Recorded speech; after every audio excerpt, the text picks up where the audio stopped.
ఒక ఊరిలో ఒక రైతు దగ్గర బాగా తెలివైన కోడి ఉండేది.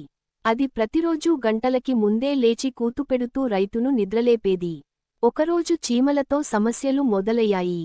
కోడి కొడితే ధాన్యం పాకెట్లు పడిపోతున్నాయని అన్నల్లి తో రైతు కోడిని విక్రయించాలనుకున్నాడు. అది తెలుసుకున్న కోడి చాలా బాధపడింది. కాని అది వేరే మార్గం అన్వేషించింది. ఆ రాత్రి గోదాములోకి కొంతమంది దొంగలు దూరిపోయారు. కోడి గమనించి ఒక పెద్ద శబ్దంతో రైతుని లేపింది. రైతు వచ్చి దొంగల్ని పట్టేశాడు. రేపు ఉదయం రైతు ఊరికే నవ్వుతూ అన్నాడు, ఈ కోడి తెలివితేటలు మరెవరికి లేవు. దీన్ని అమ్మినా నా ఇంట్లో శాంతి ఉండదు. ఆ రోజు నుండి రైతు దానిని కుటుంబ సభ్యుడిలా చూసుకున్నాడు. హనుమంతుడు చిన్నప్పుడే చాలా చురుకైనవాడు. అతనికి చదవాలన్న ఆసక్తి చాలా ఎక్కువ. ఒకరోజు అతను తన తల్లి అంజనాదేవిని అడిగాడు, అమ్మా, నాకు విజ్ఞానం కావాలి. ఎవరి దగ్గర నేర్చుకుంటే మంచిదని చెప్పు. అప్పుడు ఆమె హనుమంతునికి సూర్యుణ్ణి గురువుగా కోరమని చెప్పింది. హనుమంతుడు వెంటనే ఆకాశంలోకి ఎగిరి సూర్యుని దగ్గరకు వెళ్లి ఇలా అన్నాడు, ఓ సూర్యదేవా, మీరు నాకు విద్య బోధించాలి. సూర్యుడు మాత్రం తొలుత నిరాకరించాడు. నాన్నా, నేను ఎప్పుడూ అంచెల మీద చుట్టుకుంటూ ఉంటాను. నేనేం మిగిలి బోధించగలను?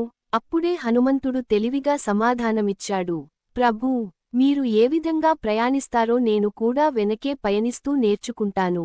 ఆ ధైర్యం, వినయం చూసి సూర్యుడు ప్రసన్నమయ్యాడు. హనుమంతునికి బోధించడం మొదలుపెట్టాడు. కొద్ది రోజుల్లో హనుమంతుడు సర్వజ్ఞుడిగా మారిపోయాడు. ప్రమాదమేమిటంటే, విద్య పూర్తయిన తర్వాత హనుమంతుడు గురుదక్షిణ అడిగాడు. అప్పుడు సూర్యుడు నవ్వుతూ అన్నాడు, నీవు నన్ను గురువుగా అంగీకరించడమే నాకు గొప్ప గౌరవం. నీవు దేవతల సేవకుడివి అవుతావు. నీతి గురువును గౌరవించటం, విద్య కోసం ప్రయత్నించటం, వినయం కలవాడే నిజమైన విద్యార్థి. ధైర్యం, తెలివి, శ్రద్ధ ఉంటే ఎవరైనా మహానుభావులవుతారు. పురాణాల ప్రకారం, ఒకసారి దేవతలందరూ పరమేశ్వరుడి కొడుకులకు, గణేశుడు మరియు కార్తికేయుడు, ఓ పరీక్ష పెట్టారు. వాళ్ళిద్దరికీ ఒకే టాస్క్ ఇచ్చారు. మీరు ఇద్దరూ మొత్తం లోకాన్ని ఒకసారి చుట్టి వచ్చాలి. ఎవరు ముందు వస్తారో వాళ్లే విజేత. కార్తికేయుడు వెంటనే తన వాహనమైన మయూరంపై ఎక్కి, లోకాన్ని చుట్టేందుకు బయలుదేరాడు. కాని గణేశుడు మాత్రం ఎక్కడికీ వెళ్లలేదు. బదులుగా, తన తల్లిదండ్రులు, పార్వతి మరియు శివుడి చుట్టూ 3 ప్రదక్షిణలు చేశాడు.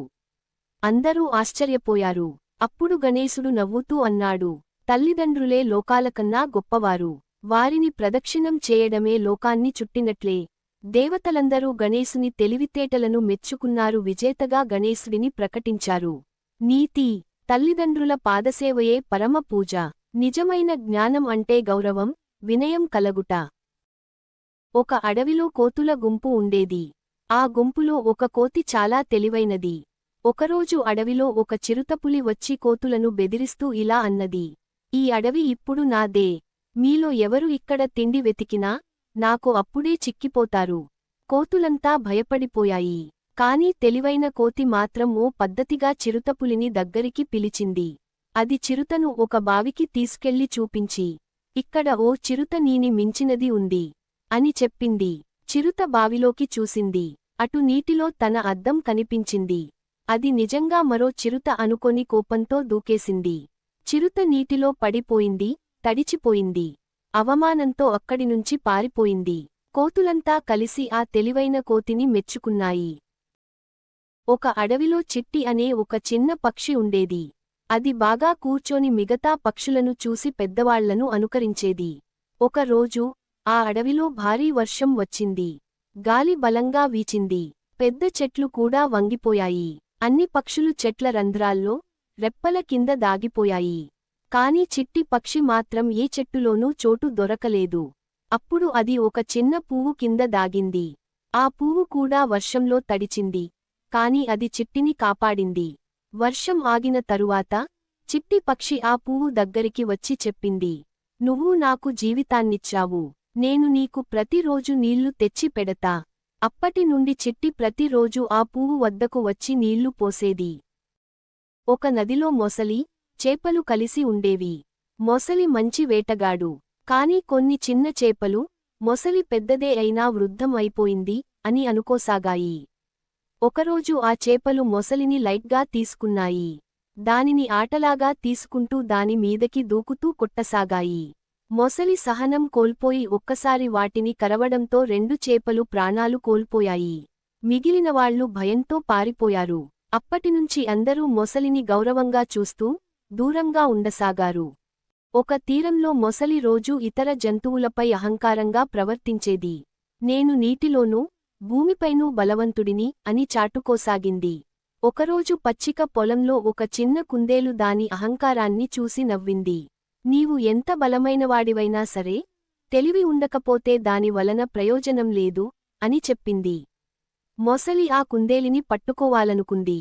కాని కుందేలు ఓ చిన్న బుట్టను ఏర్పాటు చేసి దానిలో పండ్లు వేసి నదిలో దాచింది.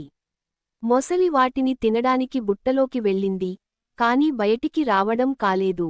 అక్కడే మొసలికి తెలిసింది అహంకారం కంటే తెలివితేటలు ముఖ్యం.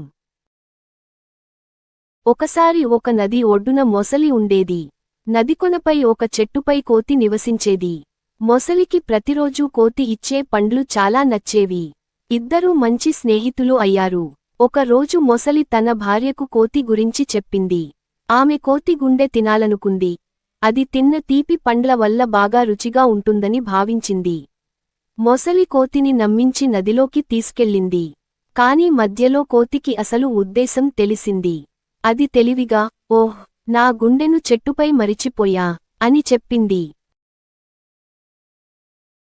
ఒక సమయంలో అడవి పక్కన నివసించే గొర్రెల గుంపు తమ మేకలను తిరిగి తీసుకురావాలని భావించింది. అడవి మార్గం ప్రమాదకరం, అయినా అవసరం కూడా. గొర్రెలు అడవిలోకి అడుగుపెట్టిన తరువాత మేకలు ఒక్కసారిగా కనిపించకుండా పోయాయి. పెద్ద గొర్రెలు తడబడిపోయాయి.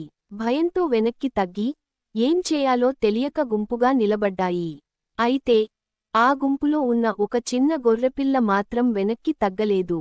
దానికి శరీర శక్తి తక్కువైనా మానసిక ధైర్యం మాత్రం అపారంగా ఉంది. అది చుట్టూ జాగ్రత్తగా పరిశీలించింది. మేకల అరుపుల ధ్వనిని గమనించింది. చివరకు తెలివిగా ఆచరించి వాటిని గుంపుకు తిరిగి చేర్చింది. పెద్ద గొర్రెలు ఆశ్చర్యపోయాయి. చిన్నదైనా గొప్ప పనిని చేసిన గొర్రెపిల్లను చూసి తల చూపించాయి. అప్పుడు బామ్మ ఇలా సమాప్తం చేసింది: ధైర్యానికి వయస్సు అడ్డంకి కాదు. మనసు గొప్పదైతే శరీరం చిన్నదైనా పర్వాలేదు. ఒకసారి బామ్మ తోటలో చెట్లకు నీళ్లు పోసుకుంటూ నెమ్మదిగా నడుస్తూ ఉండేది. చిన్ని అనే బాలుడు దగ్గరికి వచ్చాడు. అతడు పండు తినాలన్నాడు. బామ్మ ముసిముసిగా నవ్వింది. బాబూ, ఒకే పండు తినిపిస్తా. కాని నీవు మొలక వేసేలా ఒక గింజను నాటాలి. చిన్ని అలా చేశాడు. సంవత్సరాల తర్వాత చిన్ని చెట్టును చూసి చెప్పాడు: బామ్మ, ఇప్పుడు నాకు కూడా పళ్ల తోట ఉంది. నీతి: నేటి కృషి రేపటి ఫలితం. ఒక ఊరిలో బామ్మ ఉండేది. ఆమె దగ్గర చిట్టి అనే పాప ప్రతిరోజూ పాఠాలు చెప్పించుకునేది. ఒకరోజు చిట్టి అడిగింది: బామ్మా, మంచి మనిషి అంటే ఎలాంటివారు? బామ్మ నవ్వుతూ చెప్పింది: మంచి మనిషి అనేది మాటలతో కాదు, పనులతో కనిపిస్తుంది. ఒకరు నిన్ను బాధపెట్టినప్పటికీ నీవు ఆయనకు సహాయం చేస్తే అదే నిజమైన మంచితనం. చిట్టి అర్థం చేసుకుంది.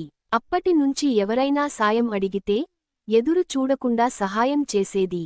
నీతి: మాటలకన్నా పనులు గొప్పవి.